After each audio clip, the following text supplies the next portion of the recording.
শুভ জন্মদিন মা, happy birthday. আজকে আমার শাশুড়ি মায়ের হ্যাপি বার্থডে 12ই সেপ্টেম্বর।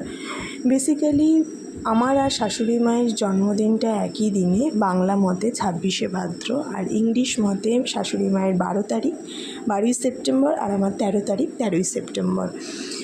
যাই হোক, 11 তারিখ আমরা 12টার সময় ছোট্ট মাকে নিয়ে সেলিব্রেশন করেছি, ছোট্ট একটা পেস্ট্রি এনে। তাতেই মা খুব হ্যাপি। ছোট্ট ছোট্ট গিফট নিয়ে এসেছিলাম। মা তো নিজের জন্য কিছু কেনে না, তো বারণ করেছিল আমাদের কিছু গিফট আনবি না, কিছু নিয়ে আসার জন্য, কিন্তু আমাদের তো আর মন মানে না, আমরা নিয়ে এসেছিলাম যতটুকু পেরেছিলাম।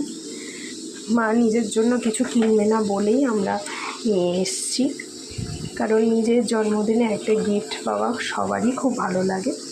তা যাই হোক, আমার শাশুড়ি মাকে তোমরা সবাই উইশ করো, তিনি যেন খুব ভালো থাকে, সুস্থ থাকে, আজীবন যেন আমরা এরকমভাবে জন্মদিন সেলিব্রেট করতে পারি তার।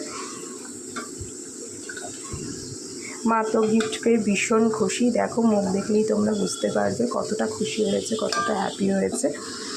তা কেমন লাগলো আমাদের রাত 12টার সময় ছোট্ট এই সেলিব্রেশন মায়ের জন্য, প্লিজ কমেন্টে জানিও।